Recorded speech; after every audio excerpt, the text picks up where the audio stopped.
लेना भाई।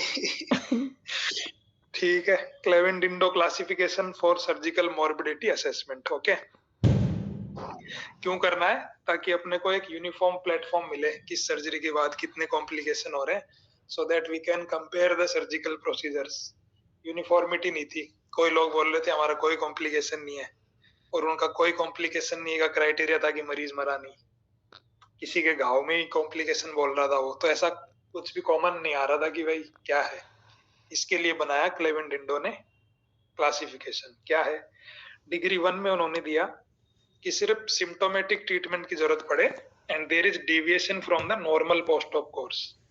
ठीक है, नॉर्मल हीलिंग से डेविएशन है, बट ओनली सिम्टोमेटिक ट्रीटमेंट चाहिए, जैसे antiemetic, antipyretic, analgesic, diuretic, electrolyte, psychiatric medicines, और even bed side opening of any infected wound also comes in this, है ना। बेड साइड अपने को लगा थोड़ा इरिथमा है, ओपन कर दिया, थोड़ा कलेक्शन है, ओपन कर दिया, ये सब 1 में आएंगे। ठीक, सेकंड सेकंड रहेगा जिसमें अपने को अदर देन फर्स्ट में जो थेरेपी दी ना अपन ने, जस्ट सिम्टोमेटिक, उसके अलावा कुछ देना पड़ा। उसमें क्या क्या आएगा?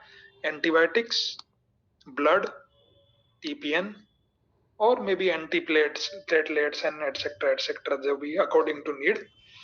मतलब कॉम्प्लिकेशन यार हुआ ये कुछ अपने को। अलग नहीं है, ये वाला कहाँ था जो ओरिजिनल क्लेविडेंडो था? यही था मैम, ट्रीटमेंट के और हिसाब से थोड़ी था। यही क्लेवेन-डिंडो तो यही है जो मैं बोल रहा रुक जाओ, आप पढ़ाओ, मैं आपको एक मिनट, बेली हूँ। देखती हूँ ओके, मैं। टाइप 3 में है requiring intervention, B it surgical, endoscopic और रेडियोलॉजिकल। ठीक है, इंटरवेंशन लगेगा, फर्स्ट टाइम इंटरवेंशन लग रहा है। ए में होगा कि didn't require general anaesthesia, local में काम चल गया। B will be it require general anaesthesia. ठीक, 4 में है कि लाइफ थ्रेटनिंग कॉम्प्लिकेशन हो गया and patient will require ICU admission. अब 4 ए है कि एक ऑर्गन जा रहा है, और बी है कि मल्टी ऑर्गन फेलियर है, and 5 is death of patient. ठीक है, इसमें एक सफिक्स डी देते हैं जो डिस्चार्ज के टाइम देते हैं, अगर कोई डिसेबिलिटी हो या लॉन्ग टर्म में डिसेबिलिटी का अपने को लग रहा है कि हो सकता है, तो डिस्चार्ज के टाइम सफिक्स डी दे देते हैं, जो भी डिग्री आएगा उसमें। ठीक है, तो ये क्लेवेन-डिंडो था। क्लेवेन-डिंडो के बारे में पूछा था उन्होंने, तो ऐसा बना के और राइटिंग में भी ये लिख देंगे, एंड रीजन लिख देंगे। रीजन क्या है कि एक यूनिफॉर्म प्लेटफॉर्म मिले ताकि कॉम्प्लिकेशंस कंपेयर किए जा सके डिफरेंट सर्जन्स, डिफरेंट इंस्टीट्यूट्स के, so that we can improve better. ठीक है, तो ये रिलेटेड तो एसएसआई से ही है, इधर उधर। एसएसआई क्या है? Surgical site infection. ठीक है, surgical site infections are classified into major, minor. Major wound being described as having significant purulent discharge, critically sick patient, और delay in return to home। ठीक है, बट ये जो डेफिनेशन है तो सब्जेक्टिव है, मतलब तू किसी, हम किसी को बोल सकते हैं मेजर वुंड खराब है कि बहुत ज्यादा डिस्चार्ज है, कोई और उसको कम बोल सकता है, तो ये सब सब्जेक्टिव है। इसके लिए भी फिर स्कोर बनाया, जैसे ए सेप्सिस स्कोर। ठीक है, ये क्या है ए सेप्सिस स्कोर? इसमें पहला पहला वर्ड लिया इन्होंने, ASEPSIS ऐसे। ठीक, तो ए मतलब एडिशनल ट्रीटमेंट रिक्वायर्ड। क्या क्या? एंटीबायोटिक्स दिया तो स्कोर 10, बस ड्रेनेज अंडर एल किया तो 5, जीए के अंडर डिब्राइड किया तो 10, serious discharge, second S for serious discharge 0 to 5, erythema है तो 0 to 5, पुरुलेंट एक्जुडेट है तो 0 to 10, सेपरेशन ऑफ वुंड है तो 0 to 10, isolation of bacteria 10, and more than 2 weeks stay, hospital stay, तो 5। तो ए सेप्सिस हो गया, A for additional treatment, S is serious discharge, E is erythema, P is purulent exudate and separation of wound, I is isolation of bacteria यही and वाला stay याद आ रहा prolong to था। More than 2 weeks. ये sepsis हो गया। Principles of treatment क्या है अपन जानते हैं, जो डेली करते हैं वही है, ड्रेन कर दो, डिब्राइड कर दो, एंटीबायोटिक स्टेप अप कर दो, कल्चर भेज दो, न्यूट्रिशनल सपोर्ट दे दो, डायबिटिक है तो ग्लाइसेमिक कंट्रोल, और कोई कॉमोर्बिडिटी है तो उसको करेक्ट करना है। ठीक है, ऑडिट अभी पढ़ाएगी अवनीत, एक सम हल्का सा इतना सा है बस, surgical morbidity and mortality audit, MNN audit, MNM mortality morbidity mortality.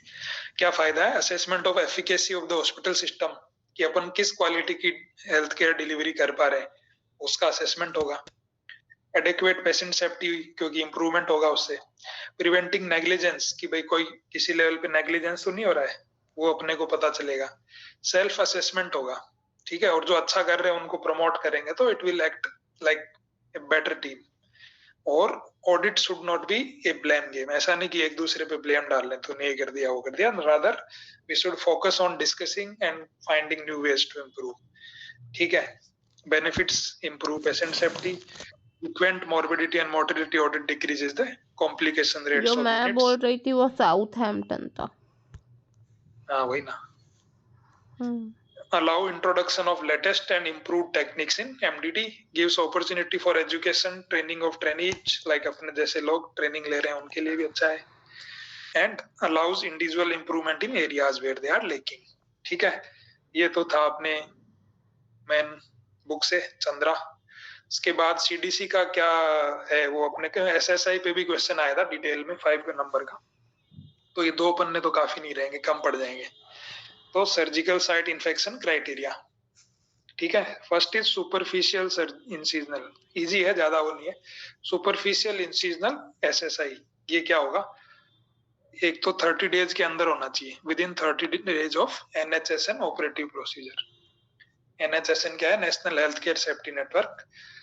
वो पढ़ते थे ना अपन, clean, clean, contaminated, contaminated, dirty, ठीक। उनमें से कोई भी प्रोसीजर किया विद इन 30 डेज।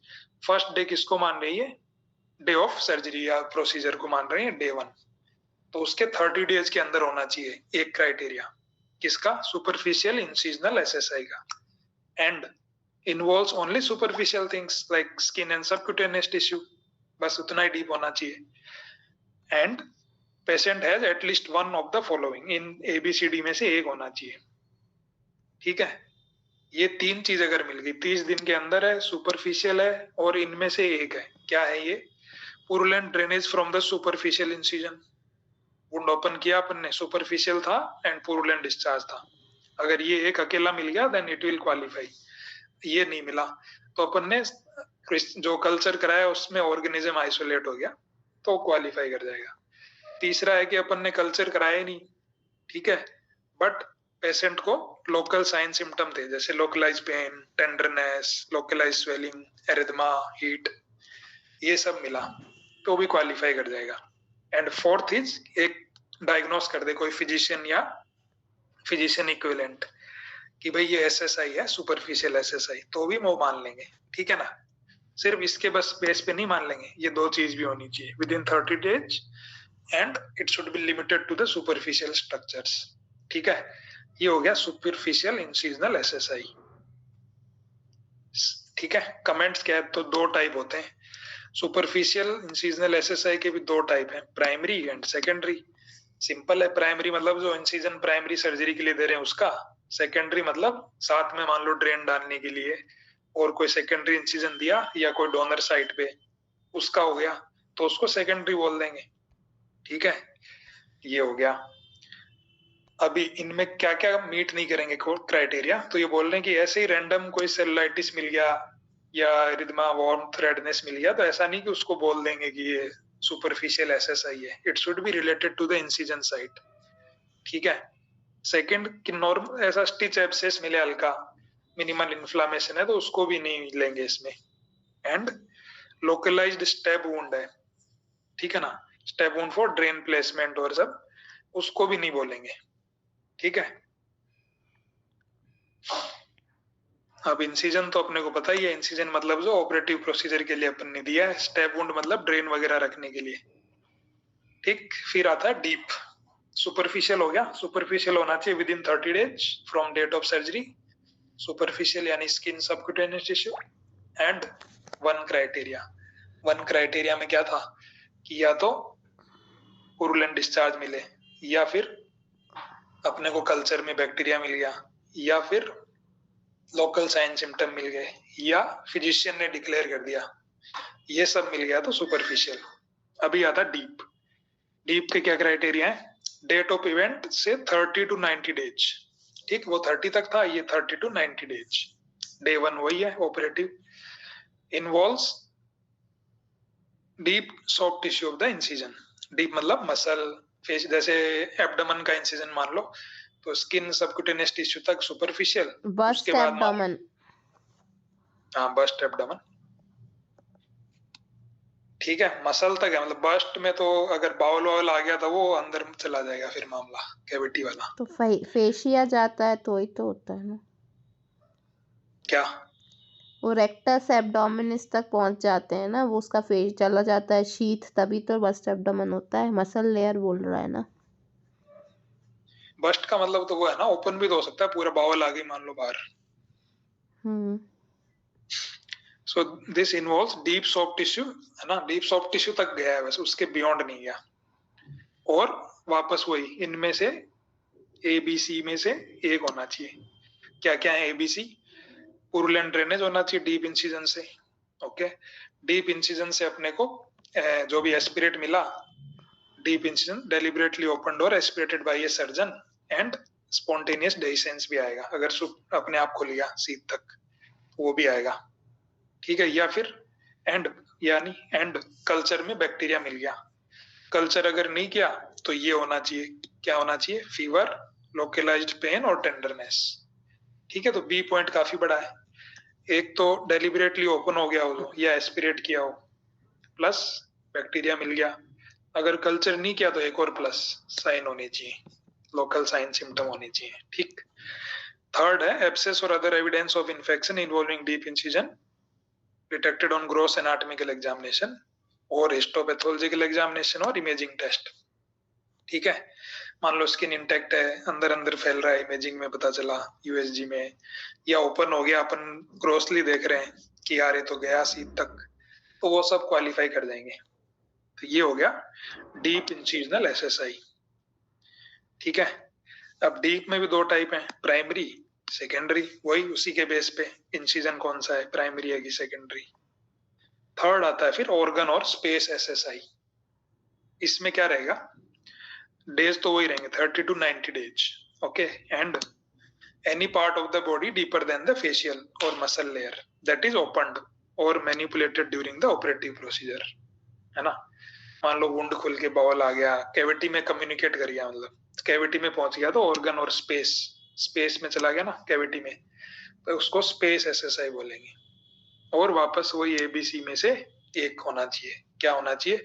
या तो ड्रेन में से डिस्चार्ज आ रहा है पस वगैरह कुछ, है ना, या फिर ऑर्गेनिज्म आइडेंटिफाई कर लिया हमने कल्चर भेज के, और एब्सेस और other evidence involving the organ space detected on gross examination, वही हिस्टोपैथ और इमेजिंग, इनमें से किसी पे डिटेक्ट हो गया, ठीक है. And meet at least one criteria for a specific organ space infection site. क्या क्या साइट है? ये साइट है जैसे बोन में ऑस्टियोमाइलाइटिस, ब्रेस्ट एब्सेस, मायोकार्डाइटिस, ये सब जितना भी फेंकना हो फेंक सकते हैं, ठीक है ना. इनमें से कुछ एक होना चाहिए, तो वो हो जाएगा स्पेस और कैविटी एसएसआई. मैनेजमेंट अपने को पता ही है, मैनेजमेंट लिख देंगे अपन, ठीक है. तो ये था, थैंक यू. अगर इम्प्लांट है तो अंदर up to 1 year it is called as surgical site infection only. Mesh लगाया ना तो कोई रॉड डाला, मेश वाला I up to think 3 months तक था, और इम्प्लांट वाला 1 year था. 1 year है. ऑर्थो का 1 year है, ठीक है. तो जो MSI टेस्टिंग है ये इसमें क्वेश्चन बहुत बड़ा है, 54 क्वेश्चन पढ़ो, उसने पूरा बताया कि कब MSI टेस्टिंग करनी है, इसका रोल क्या है, इसका जेनेटिक इम्प्लीकेशन क्या है, इसका सिग्निफिकेंस क्या है, कैसे मेजर करते हैं, पूरा 10 मार्क्स का क्वेश्चन है. तो MSI का रोल है in oncology, initially involve in the colon cancer, पर अब कोलोन कैंसर्स में इसका रोल 9% ऑफ ऑल कैंसर्स है. इसके साथ साथ स्पोरेडिक, फैमिली, हेरिडिटरी बहुत सारे में है. और इसके साथ साथ हम ये भी लिख सकते हैं कि अब तो MSI टेस्टिंग ईसोफेगस, स्टमक और रेक्टम सब में हो रही है, तो सब में इसकी ज़रूरत है, रोल इन ऑन्कोलॉजी, ठीक है. इसके बाद इसके types of colon cancer, sporadic and the familial, 2 type में होते हैं। स्पोरेडिक 70% होता है, most common over the age of 50 years, environmental factors and dietary factors होते हैं। फैमिलियल 25% होते हैं।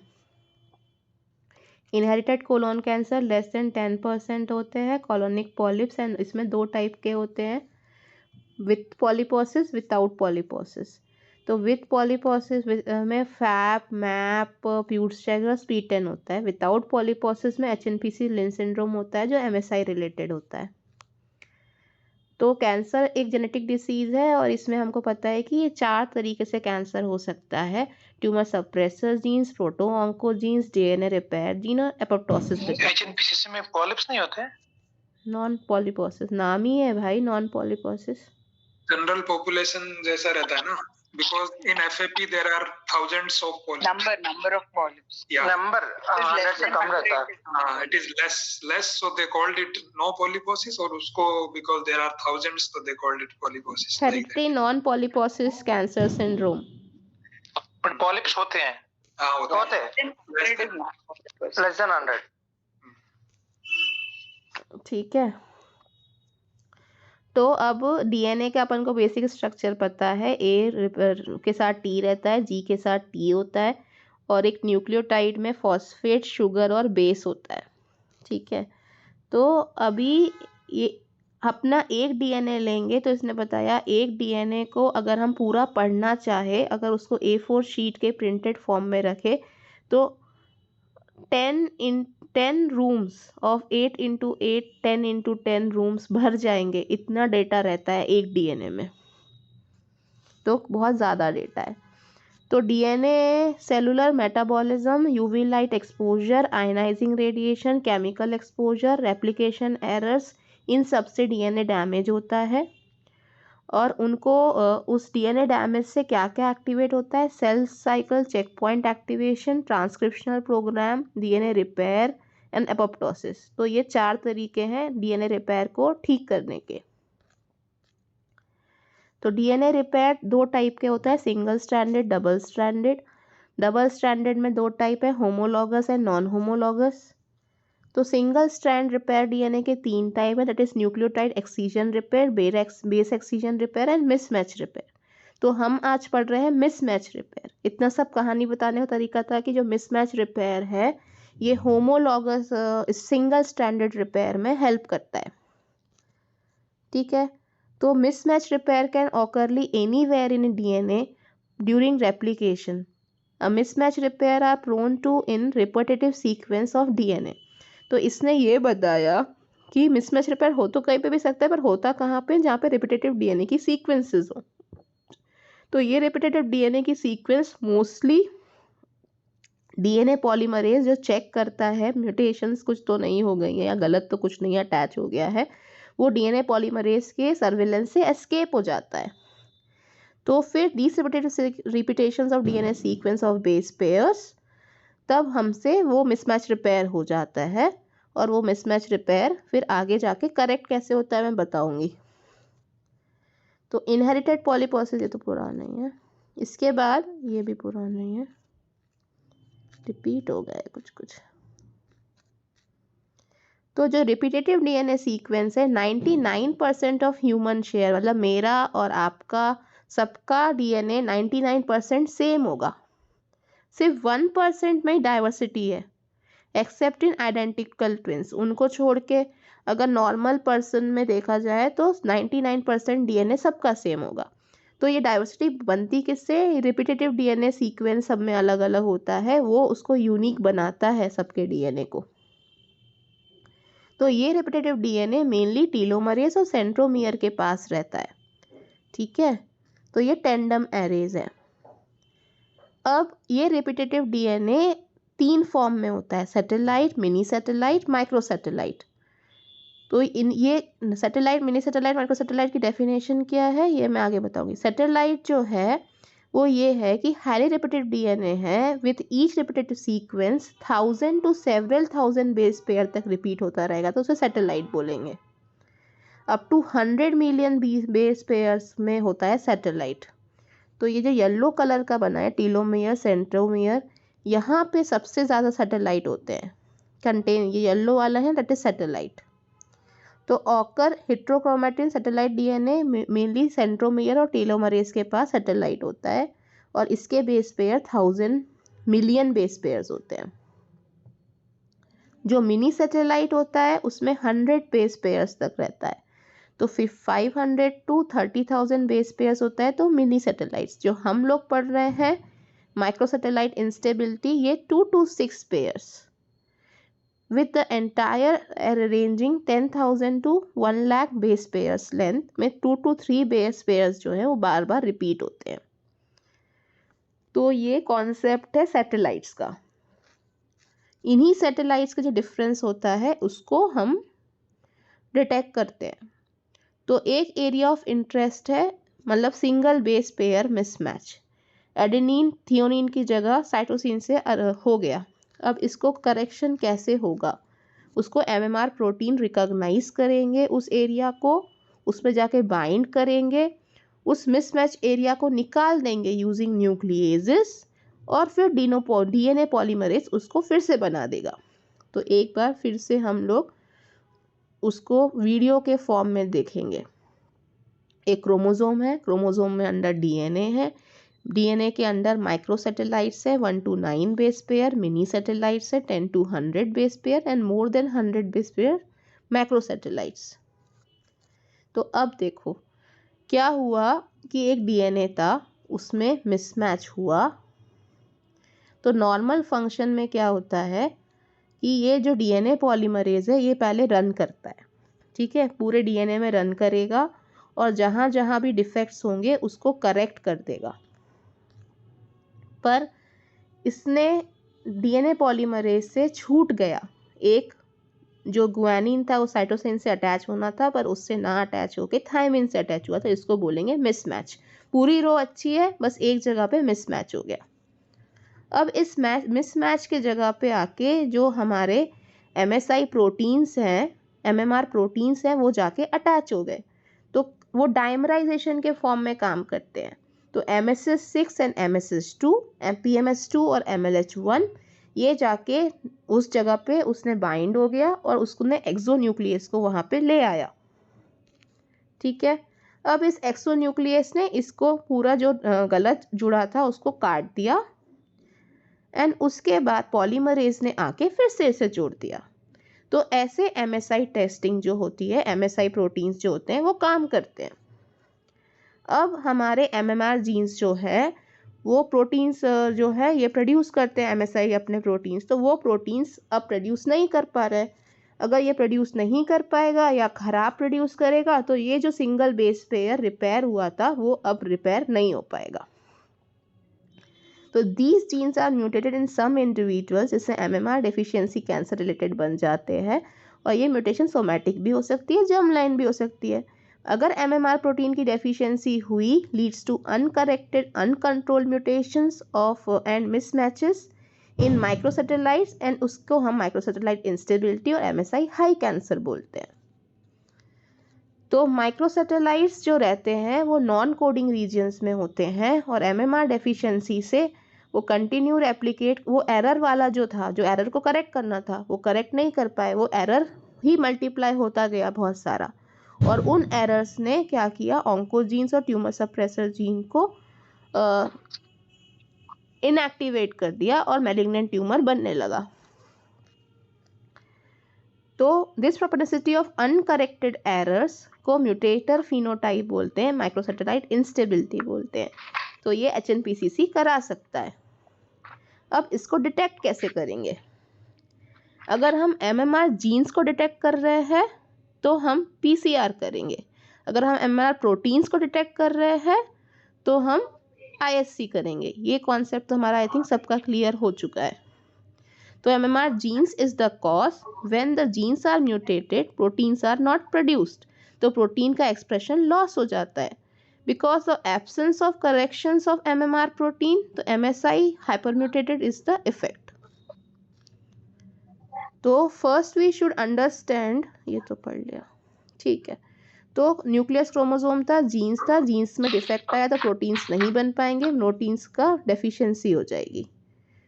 तो एनजीएस में हम कब चेक करते हैं? जब हमको जीन्स चेक करना है तो हम एनजीएस करेंगे या पीसीआर करेंगे। अगर एमएमआर प्रोटीन्स हमको चेक करना है तो हम आईएचसी करेंगे।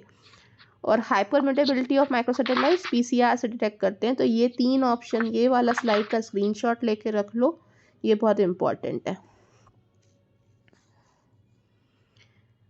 ठीक है, तो पीसीआर में 5 मार्कर्स रहते हैं जो एमएसआई के इफेक्ट को चेक करते हैं। और अगर उसमें हमको वो मार्कर्स में लॉस ऑफ एक्सप्रेशन मिलता है इनडायरेक्टली, तो हम बोलते हैं कि हमारा प्रोटीन में प्रॉब्लम है। तो both above the test PCR and IHC are not a diagnostic of Lynch syndrome. MSI can be high in the sporadic tumours also, and IHC loss of protein can be epigenetic activation से भी मिलता है। तो भी हम ये नहीं बता पाए कि ये जेनेटिक है कि स्पोरेडिक है। ठीक है, तो एमएसआई पॉजिटिव केसेस, अब इसका कैसे डिटेक्ट करेंगे? कब एमएसआई हाई बोलेंगे, कब एमएसआई लो बोलेंगे? अगर more than 30% of markers instability दिखा रहे हैं या 2 आउट ऑफ 5 मार्कर्स इंस्टेबिलिटी दिखा रहे हैं, तो उसको हम पॉजिटिव और एमएसआई हाई बोलेंगे। ठीक है, अब ये 5 मार्कर्स याद नहीं हो पाएंगे, बैट 25 बैट 26 पर 5 मार्कर्स की टेस्टिंग करते हैं, इतना भी लिख देंगे तो आई थिंक बहुत है। उन 5 में से 2 अगर नहीं मिलेंगे तो एमएसआई हाई है। Less than 35 1 of the 5 marker अगर है तो एमएसआई लो या एमएसआई लो है। और एक भी मार्कर बेकार नहीं है तो एमएसएस स्टेबल है। तो ये इसका कैलकुलेशन है।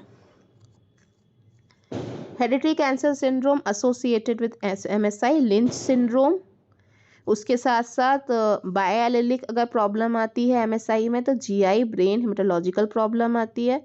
म्यूअर सिंड्रोम भी इससे होता है, टर्कॉट सिंड्रोम भी होता है। तो ये सब लिख देना कौन कौन से सिंड्रोम्स एसोसिएटेड हैं एमएसआई हाई से। MSI can be requiring during chemotherapy, तो हमें पता ही है एमएसआई हाई जो है कीमोथेरेपी पर रिस्पॉन्ड नहीं करता, तो ये इसका क्लिनिकल इम्प्लीकेशन है।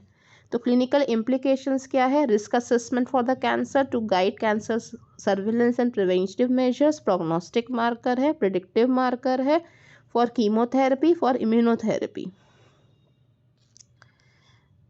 तो लिंच सिंड्रोम में 80% रिस्क होता है कोलोरेक्टल कैंसर में, एमएसआई हाई में एमएसआई 650 से 60% होता है एंडोमेट्रियल कैंसर का रिस्क। तो एनसीसीएन रिकमेंड करती है MSI testing in all carcinoma of endometrium and all carcinoma of colorectal cancer. तो इनकी हमको सर्विलेंस करना पड़ता है 1 to 2 year starting the age of 25 years, या कोई पेशेंट को पहले कैंसर हुआ है तो उसके 10 साल पहले से हमको शुरू करना पड़ता है। एस्पिरिन हम दे सकते हैं फॉर प्रिवेंशन पर रिकमेंडेड नहीं है। एट प्रेजेंट एंडोमेट्रियल कार्सिनोमा के लिए कोई गाइडलाइंस नहीं है, पर बोलते हैं कि अगर फैमिली कंप्लीट हो गई और लिंच सिंड्रोम है तो आप बायलैटरल साल्पिंगोटॉमी और हिस्टेक्टमी कर सकते हो। Prognostic marker for colorectal cancer हमको पता है, हम एमएस अगर स्टेज 2 आया उसको कीमो देनी है कि नहीं देनी है, उसमें हम एमएमआर चेक करते हैं। तो एमएसआई हाई होता है तो कीमो नहीं देते हैं, एमएसआई स्टेबल या लो होता है तो कीमो देते हैं। फिर इसने बोला है कि right sided better for prognosis for right sided tumour फिर deficient MMR and worst outcomes in left sided deficient MMR. तो ये प्रोग्नोस्टिकेट भी करता है। Predictive marker 5FU based chemotherapy हम देते हैं for stage 2 tumours of colorectal cancer. फिर इम्यूनोथेरेपी, अगर किसी का हाई TIL मिलता है ट्यूमर में तो immunotherapy has to be known effective in the patient of deficient MMR and MSI. अभी तो बोलो तो स्टेज 2 में एमएमआर है तो कीमो नहीं देना, इम्यूनो देना है, फिर 5 बोल रही। अरे भाई ये इम्यूनोथेरेपी है, वो कीमोथेरेपी है। हाँ वही तो बोल रही थी ना, एमएसआई हाई है तो कीमोथेरेपी काम नहीं करेगा वहां पे। हाँ तो इम्यूनोथेरेपी देंगे उसको। फिर 5 कहाँ दे रही है? स्टेज 2 में ही बोल रही है। 5FU डिसाइड कर रहे हैं स्टेज 2 ट्यूमर में कि हमें किसको देना है, प्रिडिक्टिव मार्कर है। देखो स्टेज 2 में ऐसा है कि लो रिस्क हाई रिस्क दो में डिवाइड करते हैं। अगर हाई रिस्क है तो no matter what MSI or everything we will not see anything and give chemo single agent 5 fluoride. Okay. और ये इज लो किसने रिस्क बोला है? Then we will MOSAIC trial ने बोला है, मोज़ेक ट्रायल। मोज़ेक, हाँ, लो रिस्क है तो फिर करेंगे ये एमएसआई वाला फंडा। ओके, ठीक है, ठीक। तो इसमें एमएसआई हाई होगा तो कीमो नहीं देंगे, ऑब्जर्व करेंगे, ठीक है। और एमएसआई स्टेबल रहेगा तो कीमो देंगे। तो इससे हम एमएसआई टेस्टिंग से डिसाइड कर रहे हैं कीमो, तो ये प्रिडिक्ट कर रहा है। और इसमें ये बोल रहा है कि अगर कीमो नहीं काम करेगा एमएसआई हाई में तो हम क्या देंगे। तो अगर मान लो एक मेटास्टेटिक कोलोरेक्टल कैंसर है और उसको एमएसआई हाई आया तो उसको वो लोग इम्यूनोथेरेपी देंगे, ना कि कीमोथेरेपी देंगे। या फिर कीमोथेरेपी भी देंगे तो साथ में इम्यूनोथेरेपी देंगे, सिट्रोक्सीमैब वगैरह देंगे, ठीक है। तो ये भी डिसाइड करता है ना, प्रिडिक्टिव मार्कर ऑफ इम्यूनोथेरेपी है ये। डन। बनाया था surgical audit, morbidity and mortality जो डॉक्टर राकेश ने बताया वो एज इट इज 5-6-10 पॉइंट चेप देना। उसके अलावा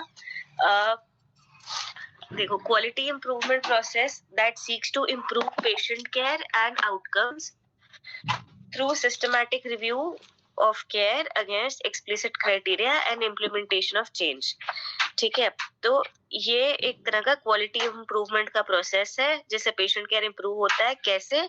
हम एक अपना सिस्टमैटिक रिव्यू करते हैं अगेंस्ट अ फिक्स क्राइटेरिया और फिर चेंज करते हैं, ठीक है। तो क्यों करना है सर्जिकल ऑडिट? सबसे पहले पेशेंट केयर इम्प्रूव करना है, एजुकेशनल अपॉर्चुनिटी देनी है, and systematic changes and utilisation of resources की जिस चीज को ज्यादा पैसे की जरूरत है उसे ज्यादा दो, जिसे कम जरूरत है उसे कम दो। तो किस टाइप की सर्जिकल ऑडिट होती है? तो डिपेंडिंग ऑन हमें क्या ऑडिट करना है। अगर टोटल प्रैक्टिस को ऑडिट करना है वो सिलेक्टेड ऑडिट फ्रॉम सर्जिकल लगा लो, पूरे हॉस्पिटल की करनी है, सर्जिकल डिपार्टमेंट की करनी है, यूनिट की करनी है, एक पर्टिकुलर स्पेशलिटी की करनी है, हॉस्पिटल परफॉर्मेंस की करनी है, कोई स्पेसिफिक कैंसर रजिस्ट्री की करनी है। तो ये टाइप्स ऑफ सर्जिकल ऑडिट हो गए। क्यों करते हैं? इससे हॉस्पिटल की एफिकेसी बढ़ती है या किसी भी सेंटर की और एफिकेसी बढ़ती है। वही गाइड्स रिसोर्स एलोकेशन की किस जगह या किस चीज को ज्यादा रिसोर्सेज की जरूरत है उसे दो। आप ऑडिट करोगे उससे पेशेंट का ड्यूरेशन ऑफ हॉस्पिटल स्टे कम होगा, continuous refinement of treatment modalities in वही डॉक्टर राकेश ने जो बताया था, एजुकेशन, ट्रेनिंग एंड फीडबैक वो बेटर होगा and it will promote healthy competition. So principles क्या है सर्जिकल ऑडिट के कि आप सर्जिकल ऑडिट कब कर पाओगे?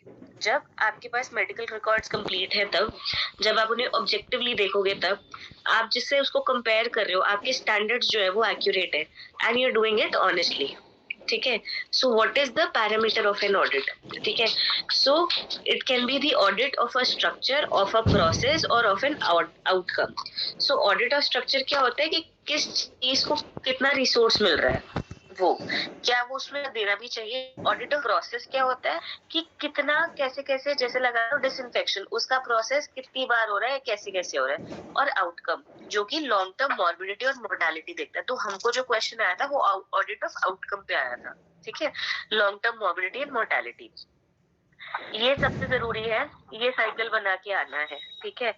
तो ये ऊपर वाला ज्ञान हमें लिखना है और ये साइकिल बनाएंगे तो हमारे को मार्क्स मिल जाएंगे, ठीक है। सर्जिकल ऑडिट साइकिल, इसको शुरू करना है यहाँ से, स्कोप से, left side upper corner, determine scope. क्या हमें किसी भी चीज में, ये जो हमने पढ़ा था पैरामीटर्स, स्ट्रक्चर, प्रोसेस या आउटकम में, क्या हमें स्कोप दिख रहा है कि इस चीज में कोई इंप्रूवमेंट हो सकती है? कुछ भी लगा लो कि पेशेंट आउटकम या कुछ भी, किसी चीज में कोई स्कोप है बेहतरी होने का। अगर स्कोप है तो इसके बाद स्टैंडर्ड देखो कि आपका फिक्स्ड स्टैंडर्ड करो कि भैया इससे कंपेयर करेंगे। फिर उसके बाद अपना डेटा कलेक्ट करो कि हमारे डेटा में क्या क्या है, उसके रिजल्ट्स बताओ, पीयर रिव्यू करो आपने जो स्टैंडर्ड सेट किया था उससे, और उसके बाद चेंज करो अपनी प्रैक्टिस की भैया स्टैंडर्ड ये था, मैं ये कर रहा हूँ तो क्या बेहतरी हो सकती है। अगर हमने ये जो सारी ऊपर वाली ज्ञान वाली बातें और ये डब्बा बना दिया तो हमारे नंबर आ जाएंगे। इसके आगे जो मैंने बोला वो आप एक्सप्लेन कर सकते हो, वो यही है यहाँ से शुरू करेंगे, विल स्टार्ट विद स्कोप, ठीक है। So scope, it is important before starting an output, that scope हमें डिटरमाइन करना बहुत जरूरी है। ये स्कोप किस पे होता है कि ये स्कोप किस चीज पे आप लगा सकते हो, किस चीज में ज्यादा स्कोप है, कि एक ऐसी चीज जो कि बहुत हाई वॉल्यूम में हो रही है, या ऐसी चीज जो कि बहुत हाई रिस्क पोज कर रही है स्टाफ को, एक ऐसी चीज जो कि पेशेंट को बहुत ज्यादा हाई रिस्क पोज कर रही है, या हॉस्पिटल का बहुत पैसा खा रही है। जैसे कि हाई वॉल्यूम मतलब एक इमरजेंसी में बहुत सारे एक्सरेज हो रहे हैं, क्या इतने एक्सरे होने की जरूरत है? एक वार्ड में बहुत ज्यादा नीडल स्टिक इंजरी हो रही है, एक में बहुत ज्यादा पोस्ट ऑप कॉम्प्लिकेशन हो रहे हैं, और ट्रास्टोसोमा बहुत ज्यादा धड़ल्ले से लोग यूज करें, तो क्या इसकी जरूरत भी है? तो स्कोप डिटरमाइन करना है सबसे पहले। फिर स्टैंडर्ड्स, जो स्टैंडर्ड आप सेट कर रहे हो, जिसके अगेंस्ट आप कंपेयर कर रहे हो, वो मेजरेबल होना चाहिए, रियलिस्टिक होना चाहिए और स्पेसिफिक होना चाहिए, ठीक है। बहुत उड़ता हुआ सा हमें स्टैंडर्ड सेट नहीं करना है। तो दो टाइप के स्टैंडर्ड होते हैं, एक होता है मिनिमम स्टैंडर्ड की, ये तो lowest acceptable standard of performance है, ठीक है। आइडियल स्टैंडर्ड क्या होता है, जो हमें आइडियली करना चाहिए, तो सबसे नीचे सबसे ऊपर की भाई मिनिमम स्टैंडर्ड तो ये है, ऐसा भी नहीं कि इससे नीचे गया तो कोई स्टैंडर्ड नहीं। आइडियल मतलब सबसे अच्छा ही होना चाहिए। ऑप्टिमम स्टैंडर्ड क्या होता है कि भाई इन दोनों के बीच में, बिटवीन मिनिमम एंड आइडियल, ठीक है। तो हम ये कैसे डिटरमाइन कर रहे हैं, हवा में तो कैसे बातें करेंगे नहीं, तो हम क्या करेंगे, हम रिसर्च करेंगे, गाइडलाइंस निकालेंगे, लोकल गाइडलाइंस निकालेंगे, उससे हम अपना स्टैंडर्ड सेट करेंगे, ये स्टैंडर्ड है, ठीक है। फिर कलेक्ट डेटा, फिर हम अपना डेटा निकालेंगे अपने अस्पताल का, कैसे, मॉर्टेलिटी ऑडिट लॉगबुक निकाल के, ठीक है। जब हम अपना डेटा निकालेंगे इलेक्ट्रॉनिक मीन से, मॉर्टेलिटी ऑडिट लॉगबुक से, फिर हम पता करेंगे कि हम किसको इंक्लूजन क्राइटेरिया में डालेंगे, एक्सक्लूजन क्राइटेरिया में डालेंगे, कितने टाइम तक हम अपना स्टडी करेंगे, फिर उनके मेडिकल रिकॉर्ड्स इन सब से अपना डेटा निकालेंगे। डेटा निकालने के बाद हम पीयर रिव्यू करेंगे कि भाई वन ऑन वन पेयर से कंपैरिजन करेंगे with other surgeons with comparable training, ऐसा नहीं किसी के साथ भी नहीं, somebody who has a comparable training and experience. We can also include paramedics and trainees, और ये आप फिक्स कर सकते हो कि भाई मंथली करेंगे, बाय एनुअली करेंगे। It has to be a frank non confrontational discussion between colleagues, not to brag blame, and it's an opportunity to learn, ठीक है। देन सबसे इम्पोर्टेंट, जो आपने पूरा ऑडिट किया उसको कोई फायदा होना चाहिए। क्या फायदा? It is a workout barriers to change, implement change, educate the staff and repeat the cycle again, ठीक है। फिर अगर हमने इतना पूरा एक्सप्लेन कर दिया, आई थिंक हो जाएगा, ठीक है। इसके नीचे फिर एक जो ये है पॉसम, वो मैं भी बताऊंगी, ठीक है। तो स्टेजेस ऑफ सर्जिकल ऑडिट क्या है, पहले प्रिपेयर करो ऑडिट के लिए, दूसरा अपना क्राइटेरिया सिलेक्ट करो कि भाई किस चीज पे ऑडिट करना है, तीसरी चीज मेजर करो परफॉर्मेंस स्टैंडर्ड के साथ, चौथा इम्प्रूव करो, पांचवा जो आपने इम्प्रूवमेंट किया उसको सस्टेन करके रखो, ठीक है। फिर एक ये देखो, ये पॉसम, हमारे को अभी तक ना 3 मेजर स्टडीज आई हैं, जो अगर आपसे एविडेंस मांगा जाएगा सर्जिकल ऑडिट का, तो ये 3 स्टडीज आई है। सबसे पहले आया था जबलपुर पॉसम स्कोर। इन्होंने क्या किया था, पी पॉसम करके जो स्कोर है उसको यूज किया था फॉर प्रेडिक्टिंग मेरे एमपी का स्कोर, मेरे एमपी का स्कोर। हाँ, तुम्हारे एमपी का स्कोर। तो उन्होंने क्या किया था, ये पी पॉसम स्कोर यूज किया था to study morbidity and mortality in general surgical patients in a मतलब developing country, मतलब India, and develop a modification। तो उन्होंने क्या कहा था कि जे पॉसम जो है, Jabalpur POSSUM score, it is a correction factor derived bye multiple logistic regression. तो ये पी पॉसम स्कोर उन्होंने यूज किया था, ठीक है, फॉर ऑडिट। फिर उसके बाद आया था सेकंड स्टडी जो थी, वो ये थी कि ये audit of emergency surgical cases in tertiary care hospital in urban India. इन्होंने क्या किया था, anesthetic practices followed and outcomes of general anesthesia and various emergency general and surgical and orthopedic surgeries। तो इन्होंने क्या निष्कर्ष निकाला था कि भाई there should be well trained staff, senior anesthetist for assessment, कि ऐसे कोई भी असेस मत करो, सीनियर एनेस्थेटिस्ट को असेस करना चाहिए पेशेंट को, रीजनल एनेस्थीसिया देना चाहिए, यूएसजी गाइडेड ब्लॉक्स देने चाहिए, एचडीयू और आईसीयू होना चाहिए इमरजेंसी में, ब्लड बैंक, रेडियोलॉजी और पीयूसी टेस्टिंग होनी चाहिए इन इमरजेंसी ब्लॉक। तो इमरजेंसी में ये सब होना चाहिए, ये इस स्टडी ने ऑडिट करके बताया था। फिर तीसरा ये था, ये थी किसी संध्या बिंद्रू की, ठीक है, तो इन्होंने भी सर्जिकल मोर्टालिटी ऑडिट लेसन्स लिए थे इन जम्मू की है डेवलपिंग यार। नेशन। ये 3 ऑडिट्स जो है ये इंडिया के हैं। इन्होंने भी वही किया था, strengthen HDU ICU, well functioning infection committee होना चाहिए, डेजिग्नेटेड एटीएलएस कोर्सेज होने चाहिए, स्किन सब्स्टिट्यूट्स होने चाहिए for patients of burn, DVT prophylaxis होना चाहिए फॉर इलेक्टिव सर्जरीज। तो ऐसे करके ये 3 मेजर स्टडीज इंडिया से गई हैं ऑन सर्जिकल ऑडिट। ठीक है, डीमेरिट्स क्या हो सकते हैं ऑडिट के, कि आप जब ये ऑडिट करते हो तो बहुत टाइम कंज्यूमिंग है। ये एक यूनिट की हाईलाइट करती है बैड प्रैक्टिसेस क्या क्या हो रही हैं। It exposes doctors to punitive action, हो सकता है कि लोग उन्हें बुरी उससे देखें। पॉइंटलेस है अगर आप कुछ कर नहीं रहे हो उस बारे में, ऑडिट करते जा रहे हो और कोई चेंजेस नहीं ला रहे, then it is pointless. And it promotes dependency on protocol over clinical judgement. ठीक है, तो ये जो है आप ऑडिट में लिख सकते हो। ठीक है, फिर समरी ये है कि it assesses a structure, process and outcome. It is a part of a structured programme and have a local lead. Multidisciplinary रखना है।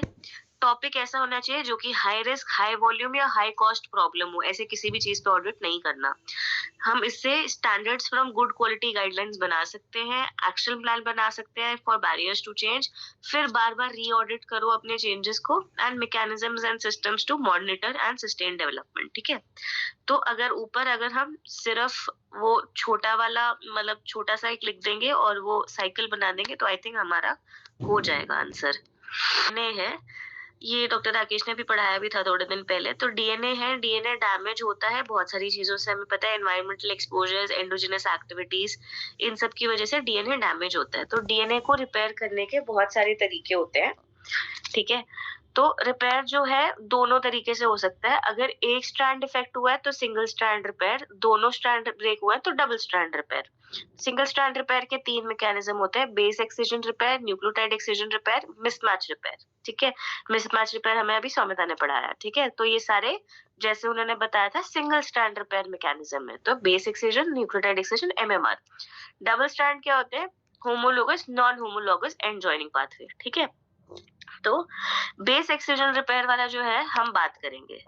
ठीक है, तो single strand base repair pathway जो है, तो मोस्ट कॉमन डीएनए एबरेशन जो होते हैं वो सिंगल स्ट्रैंडेड ही होते हैं। ठीक है, और उसमें जो बेस एक्सिजन रिपेयर पाथवे है वो उसका सबसे इंपॉर्टेंट रिपेयर पाथवे है, क्योंकि ये सेंस करता है लीजन को और फिर प्रोटीन रिक्रूट करता है। और पार्प जो है इस बेस एक्सिजन रिपेयर पाथवे का सबसे इंपॉर्टेंट कंपोनेंट है।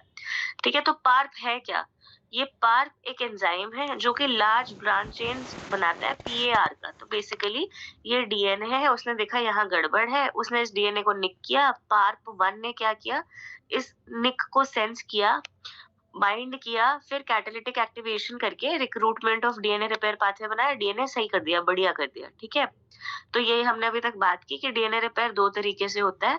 ठीक है, या तो सिंगल स्ट्रैंड या डबल स्ट्रैंड। सिंगल स्ट्रैंड में हमने बात कर ली थी बेस एक्सिजन, मिसमैच रिपेयर और न्यूक्लियोटाइड एक्सिजन, ये 3 जो है सिंगल स्ट्रैंड थे। डबल स्ट्रैंड क्या है, डबल स्ट्रैंड है होमोलोगस रिकॉम्बिनेशन और नॉन होमोलोगस एंड जॉइनिंग। ठीक है, तो होमोलोगस रिकॉम्बिनेशन जैसे नाम बोलता है, इसको होमोलोगस चाहिए होता है कोई।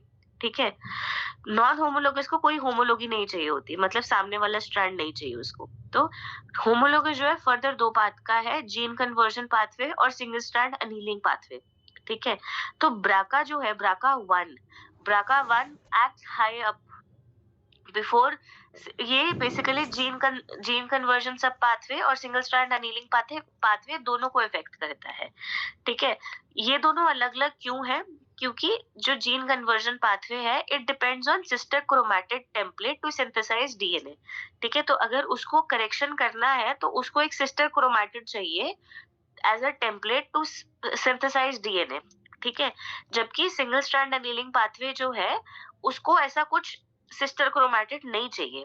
ठीक है, तो ये जो जीन कन्वर्जन पाथवे है it is critically dependent on RAD51, this one is not dependent on RAD51। अब ऑब्वियसली कोई सिस्टर क्रोमैटिड को देख के उसके साथ बिल्कुल मैचिंग डीएनए बनाएगा तो वो ज्यादा एरर फ्री होगा, वो ज्यादा आप उसके ऊपर रिलाई कर पाते हो। तो ठीक है, so this gene conversion pathway is more error free. ठीक है, ब्राका 2 जो है यहाँ पे ऐड करता है RAD51 के ऊपर। ठीक है, और gene conversion pathway.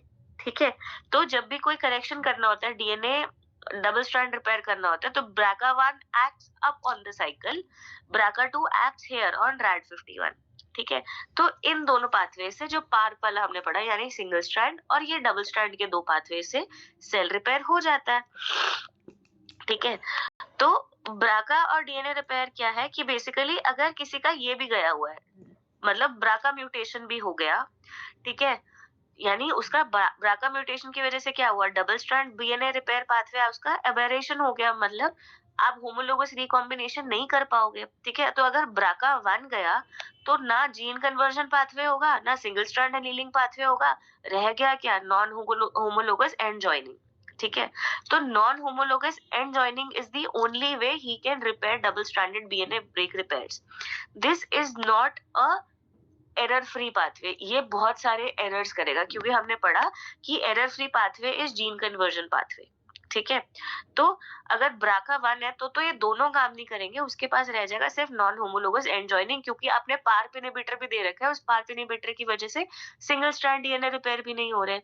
BRCA mutation उसको ऑलरेडी है तो डबल स्ट्रैंड भी नहीं हो रहा, डबल स्ट्रैंड में उसके बाद सिर्फ नॉन होमोलोगस एंड जॉइनिंग रह जाता है, जो कि बहुत ही एरर प्रोन पाथवे है। इस एरर प्रोन पाथवे की वजह से क्या होता है, सेल रिपेयर तो नहीं होता, सेल मर जाता है अलग सा। ठीक है, so this is why it causes anti cancer effect. ठीक है, सिमिलरली इफ समबडी सेज कि चलो BRCA1 ऐसा है तो उसका होमोलोगस रिकॉम्बिनेशन गया, BRCA2 अगर सिर्फ म्यूटेशन है तो उसके पास सिर्फ ये वाला गया ना, जीन कन्वर्जन पाथवे गया, सिंगल स्ट्रैंड तो स्टिल रहता है। तो even single strand pathway, because it is not dependent on RAD51 and does not rely on a sister chromatid, even single strand pathway and non-homologous end joining, both of them are very error prone pathways. So for somebody who has a BRCA mutation as well as you are giving PARP inhibitor, the only way left is a single strand pathway, single strand annealing pathway and a non-homologous end joining, which are both very error prone, and when they are error prone the cell dies. ठीक है, so BRCA and DNA repair क्या है? So anybody who has a BRCA mutation causes a 85% breast का cancer का risk and 10 to 40% ovarian cancer का risk है। क्या ये ट्यूमर सप्रेसर जीन है, it encodes large proteins, multiple cellular pathways में होता है and happens in DNA repair. तो ये RAD51 जो हमने पढ़ा था, ये क्यों होता है कि कोई जो BRCA1-2 डेफिशिएंट सेल्स होते हैं, they are very sensitive to ionising radiation. ठीक है, और जब ये सेंसिटिव होते हैं आयनाइजिंग रेडिएशन को, तो दे हैव एन जब रेडिएशन आता है, it has an interaction with RAD51। ठीक है, RAD51 क्या है, DNA रिपेयर पाथवे है, लेकिन अगर किसी का BRCA2 is directly involve with this RAD51 mediated pathway. ठीक है, BRCA1 जो है वो अपस्ट्रीम पाथवे है, तो somebody who has a mutated BRCA2, he will not have this proper DNA repair mechanism नहीं होगा उसका। ठीक है, तो because of this DNA repair mechanism नहीं होगा, he is prone to more cancers. ठीक है, सो ये हमने पढ़ लिया था कि BRCA1 में दोनों आते हैं, gene conversion, single strand annealing. ठीक है, it has a role in signal DNA damaging and cell cycle regulation. BRCA2 जो है ये नीचे जाके काम करता था इन जीन कन्वर्जन पाथवे। अगर वो म्यूटेट हो गया तो उसके पास क्या रह गया, या तो सिर्फ सिंगल स्ट्रैंड एनीलिंग या non homologous end joining, and both of them are error prone pathways. It leads to chromosomal instability. ठीक है, तो ये होता क्या है, so PARP inhibitors when we give, it's a chemopotentiator. ठीक है, क्यों, क्योंकि उसका BRCA ऑलरेडी है, तो आप होमोलोगस मतलब आप डबल स्ट्रैंडेड के ऊपर रिलाई नहीं कर सकते, सिंगल स्ट्रैंड के ऊपर जिसके ऊपर DNA अपने आप को रिपेयर कर रहा था उसको भी आपने मार दिया। तो आपने क्या किया, आपने सिंथेटिक लिथैलिटी की। So the only way he the cell had it a way to repair itself, आपने वो भी खत्म कर दी। So what you did was a synthetic lethality। ठीक है, so ये इसका प्रिंसिपल होता है synthetic lethality। So mutation in either of the genes, सिर्फ पार्प में अगर म्यूटेशन है, BRCA ठीक है तो भी सेल नहीं मरेगा, BRCA ठीक है, पार्प इनहिबिटर नहीं दिया तब भी सेल नहीं मरेगा। लेकिन BRCA म्यूटेशन है, पार्प इनहिबिटर भी दे दिया, मतलब डबल स्ट्रैंडेड रिपेयर भी नहीं हो सकता, सिंगल स्ट्रैंडेड रिपेयर भी नहीं होता, बचा क्या, सिर्फ एक एरर प्रोन पाथवे, तो सेल मर जाएगा। ठीक है, so combining these two mutations leads to death. ठीक है, because giving PARP inhibitor causes failure of repair of single strand base excisions only, and BRCA mutation impairs homologous recombination repair का pathway बंद करना only, ठीक है. So that leads you only with non homologous end joining and single strand pathway repair, ठीक है. That is a error prone pathway, so leads to cell cycle arrest. So ये सिर्फ उन लोगों को मारेगा basically selectively lethal to cells which are only lacking BRCA1 BRCA2. it will be minimally toxic to normal cells, क्योंकि normal cell में थोड़ी ना ब्राका म्यूटेशन है, उसके पास तो दोनों पाथवे चालू है. तो ये minimally toxic to normal cells होगा, only selectively lethal to cancer cells, ठीक है. फिर अगर ये पाथवे लिख दिया ना, बहुत लंबा लंबा नहीं लिखना चाहते तो बस ये 4 लिखना है कि ट्रायल जो आए, ओवरी में आया सोलो और एरियल, ब्रेस्ट में आया ओलंपिया, ओलंपियाड और एम्ब्राका, प्रोस्टेट में आया ट्राइटन और प्रोफाउंड, और पैंक्रियाज में आया पोलो, ठीक है. इतना इतना बस लिख के आ जाओगे तो हो जाएगा. अरे मेरे को यार एक्सपैंड अगर करना है तो सोलो जो था वो पहला ट्रायल आया था, phase 3 trial for olaparib first line maintenance के लिए कि देखो ओवेरियन कैंसर. मैं बोल रही हूँ हाँ. ओवरी वाले तो मैंने उस दिन सब भेजे थे, सोलो हाँ. पालेमो और वेलिया और प्राइम, ये सब ओला पैरिब, नीरा पैरिब और रूका पैरेब, रूका पैरिब और वेला पैरिब, ये सब ओवरी के हैं. वो एक स्लाइड मैंने उसमें जो नई वाली क्लास हुई थी उससे मैंने स्क्रीनशॉट लेके भेजा था, वो वाले में पूरा PARP inhibitor of ovary cover हो जाएगा, because PARP inhibitor in ovary भी एक क्वेश्चन है आई थिंक.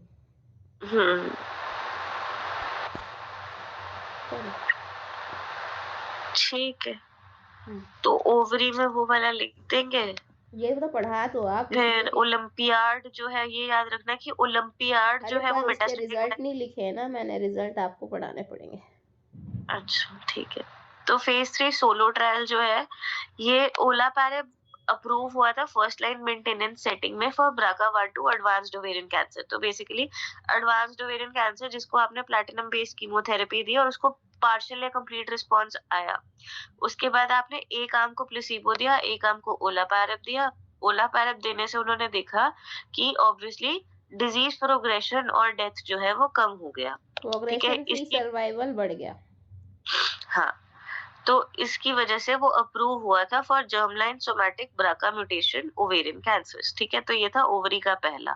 फिर एरियल आर आता है ना इसमें, एरियल रूका पैरेब, ठीक है. रूका पैरेब की वजह से it was approved for treatment of BRCA germline somatic mutation cancers, ठीक है. ओला पैरिब देते हैं 2 साल, नीरा पैरिब देते हैं 3 साल. ठीक है, ये भी वही है. नीरा पैरेब इज अप्रूव्ड. ट्रायल है प्राइम ट्रायल.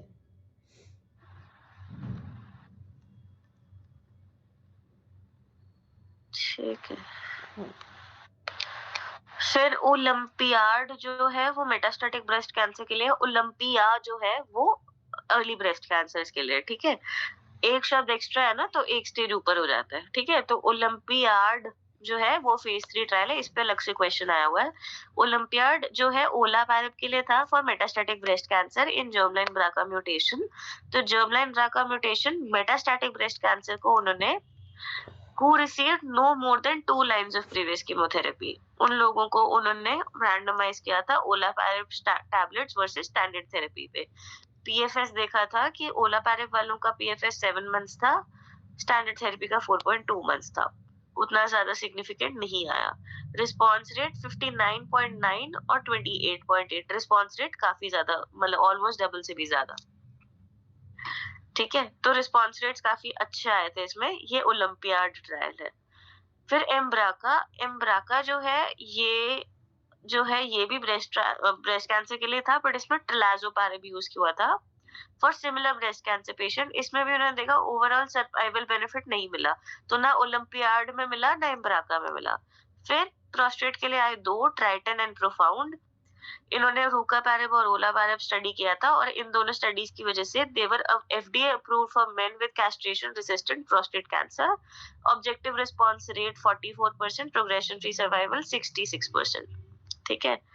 ATM म्यूटेशंस के लिए भी वो हुए थे. फिर पोलो पैंक्रियाज के लिए है, approved by FDA for maintenance treatment of germline BRCA mutated pancreatic adenocarcinoma who have not progressed on first line of platinum based chemotherapy.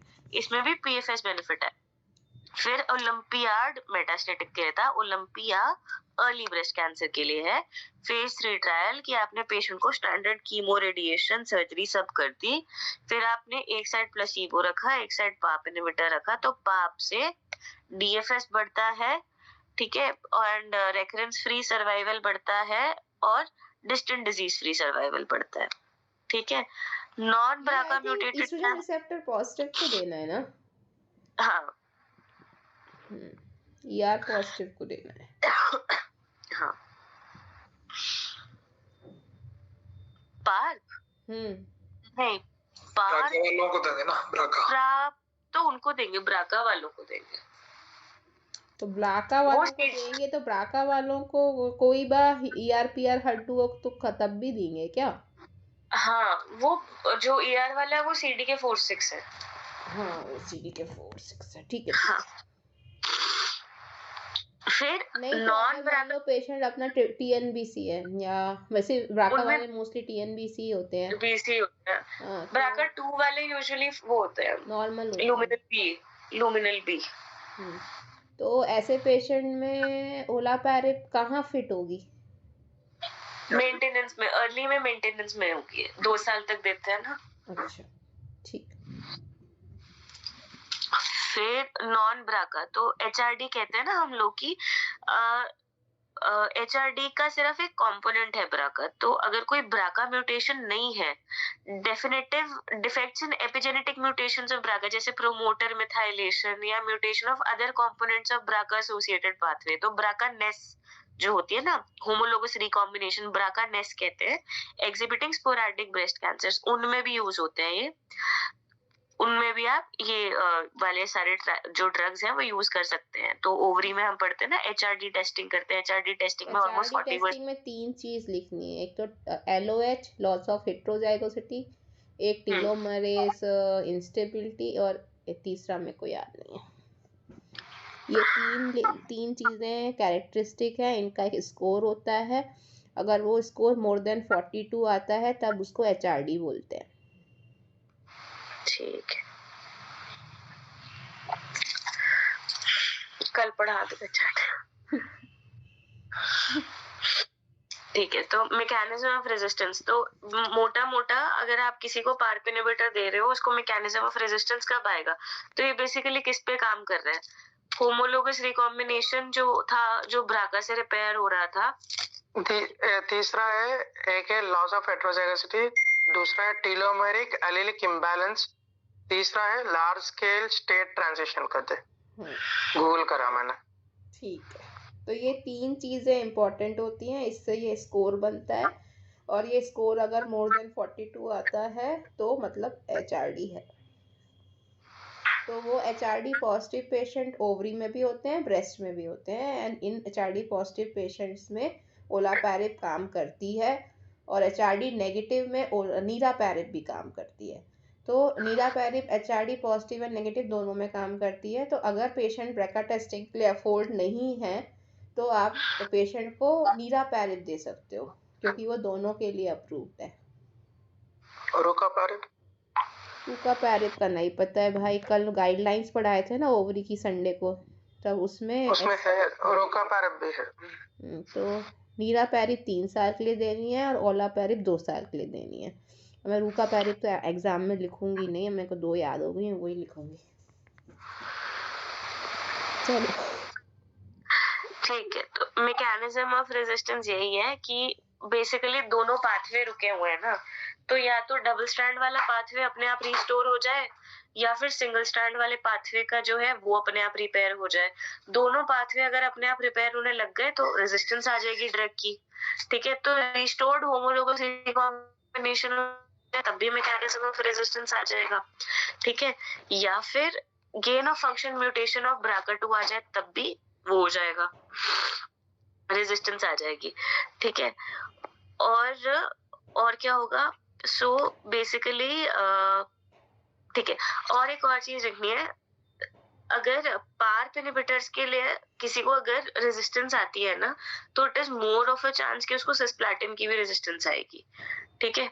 सो दूसरी चीज, अगर आपको किसी को पार्प इनहिबिटर्स देने होते हैं ना, तो it is better that you give it earlier in the disease when the disease burden is smaller, because ऐसे में the chances of that person to develop resistance is less as compare to somebody you give ना longer, कि भाई सारे drugs exhaust कर दिए उसके बाद जाके आप उसको वो दे रहे हो, then that person having a resistance to PARPis is more. ठीक है, तो ये एक चीज है। सहाना क्या बोल के भाग गई? ये डेथ है, ये सिम्टोमेटोलॉजी है, ठीक है। मैं बोल रहा हूँ लीड टाइम बैच का, ठीक है। आपने सिम्टम्स डेवलप होने से पहले आप स्क्रीनिंग ने शुरू कर दिया, you have introduced screening here and you before symptoms are developed you identified the disease, ठीक है। मगर they say that you have identified early, इसकी वजह से क्या है, OS बढ़ेगी पेशेंट की, but they say that until there is definitive treatment for the disease OS नहीं बढ़ेगी। वो बोलता है कि this method of identifying disease using screening before it develops is useful only when there is effective treatment method for the disease। और lead time बायस है। दूसरा है लेंथ टाइम बायस। लेंथ टाइम बायस होता है cancers can be two types, with very slow growing, very fast growing, or between two screening interval, अगर suppose some cancers grow very rapidly so that they do get missed during screening interval के बीच में miss हो जाता है, and some cancers are very slow growing that if you identify them by screening you are wasting the money because it is slow growing, indolent है, उसका mortality भी कम रहता है, like prostate cancer something.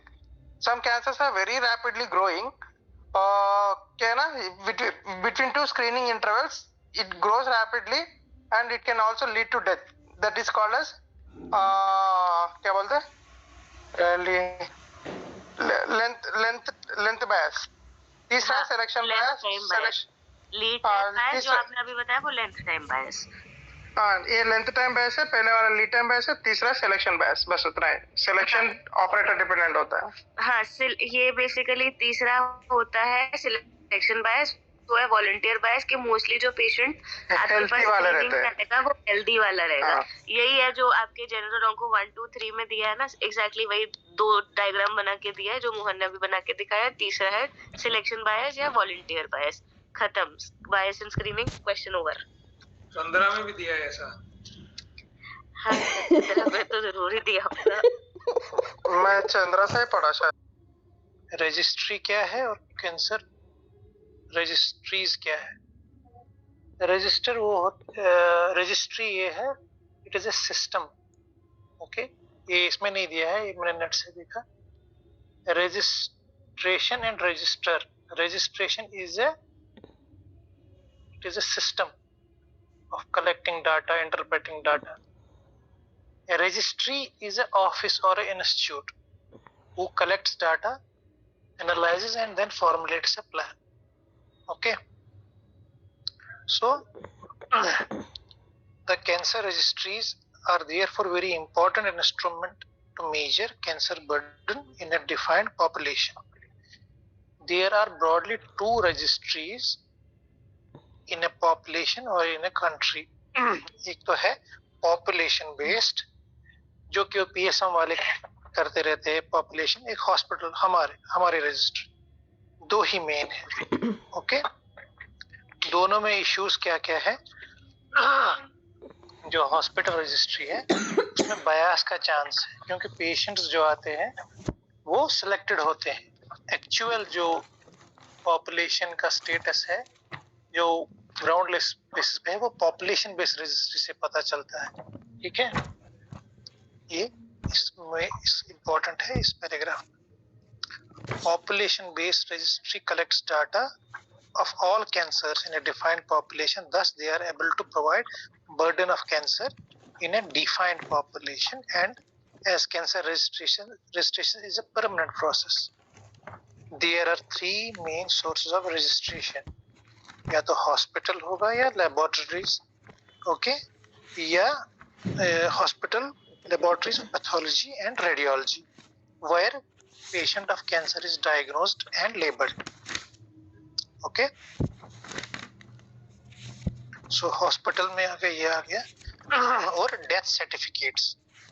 So source of data क्या है, या तो hospital record से पता चलेगा, या तो बाहर किसी पेट स्कैन वाले से रिकॉर्ड से पता चलेगा, या तो डेथ हो गया ड्यू टू सम कॉज, वो मेन सोर्सेस है। हमको याद रखना है जो पॉपुलेशन में हमारे ground workers are very important. Okay, ASHA वो बाकी।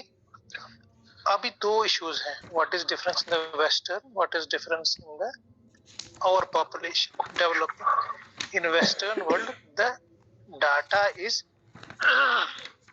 पैसिव। पैसिव मतलब you don't need to recruit any person to go and to collect data. So we are more active. मैंने ऐसे रखा है, we are more active. We have to send some ASHA worker to collect the data. But in Western, the system is passive. Patient himself feeds his queries, his diagnosis to the hospitals. Okay, so data collection is by active or passive. Western is passive, we are active. So from various sources, electronics in India data collection is active and partially passive. Partially passive मतलब हम developed मतलब ये metropolitan city like.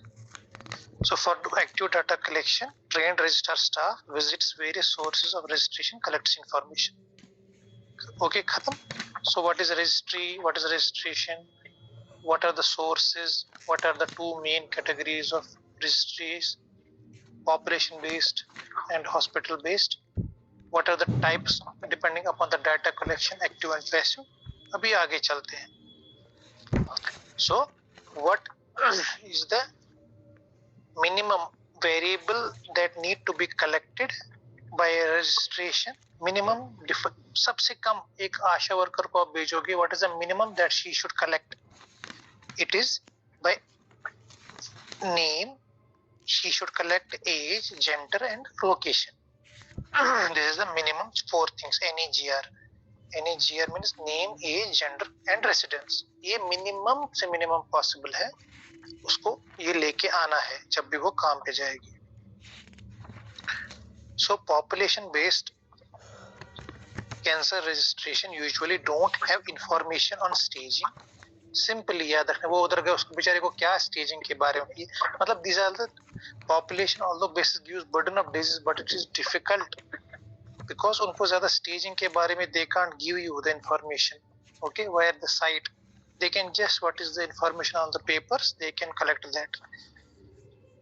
The public based cancer registry mainly produce following statistics: number of cases in a given population, crude incidence, age standard rates and truncated age means 35 to 60 में कितना है.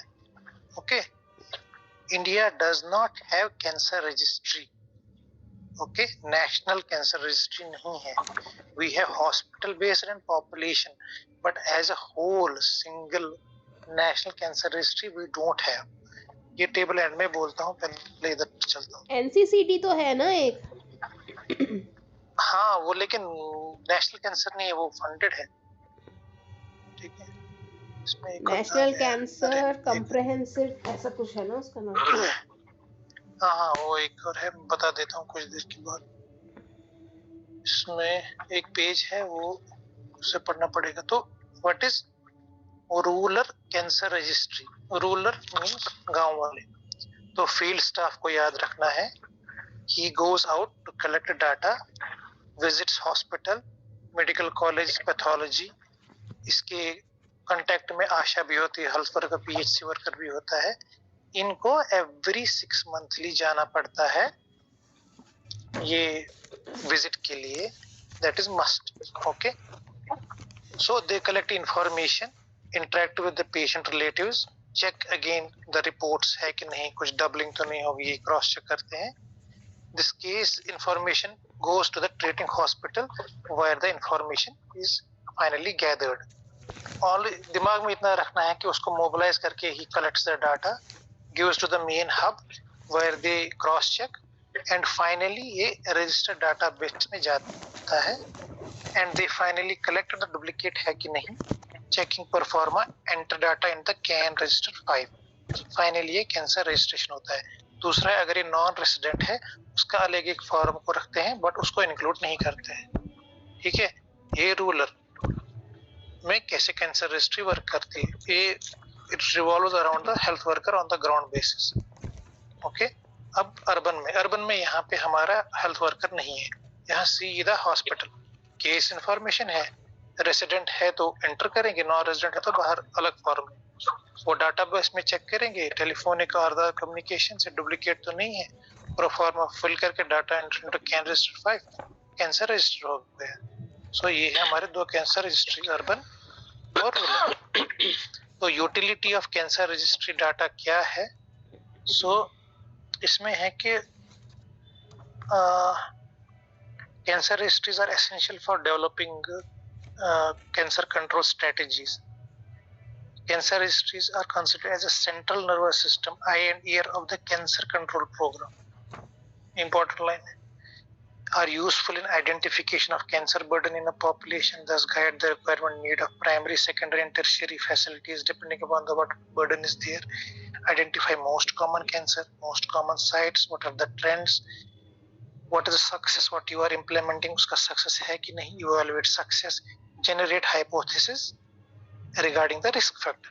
So ये 5 point हमको याद रखने हैं, फायदा क्या है, ओके। सो अभी आते हैं, ये थोड़ा ड्राई है, और रूरल अर्बन में क्या क्या फर्क है, ये वही है, we have to collect format screening committee, इतना रूम होना चाहिए, कंप्यूटर होने चाहिए, लिंक्स होनी चाहिए, वाईफाई होना चाहिए, बाकी चीजें। इसमें डिफाइनिंग क्या है रूरल और cancer treatment centres are outside the registry 500 to 400 kilometres इसको कवर करना पड़ता है रूरल को, अर्बन को 10 to 20 किलोमीटर्स खाली। इसमें आशा वर्कर बाकी आएगा, उसमें नहीं आएगा, विलेज बाकी। और इसको जो रूरल वर्कर है उसको 6 मंथली एक दिन जाना है for 10,000 population for patient identification, okay. If requires he can organise clinic also. इसको मिनिमम टारगेट होता है 5% पॉपुलेशन रजिस्टर करना, डेथ केस कलेक्ट करना, डेथ रिकॉर्ड कलेक्ट करना, दोनों का है। और इसको 10 लाख मिलते हैं 25 लाख पॉपुलेशन के लिए, और फॉर 10 लाख पॉपुलेशन इसको 25 इसको रिक्रूटमेंट होता है, अर्बन को 10 लाख से होता है, मतलब रूरल को ज्यादा पैसे का खर्चा लगता है। और जो तुम ICMR एक पेज है, सॉरी इसमें कट हो गया है, रूरल को इसलिए ज्यादा मिलता है क्योंकि रूरल को जाना नहीं चाहता, rural nobody wants to go ना, तो ये है कि ज्यादा पैसा देंगे तो लोग जाएंगे एटलीस्ट, इसलिए रूरल को ज्यादा मिलता है।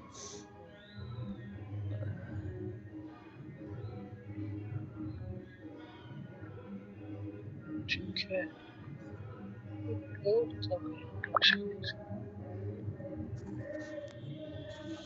ठीक है इस पे। ओके भाई, थैंक यू।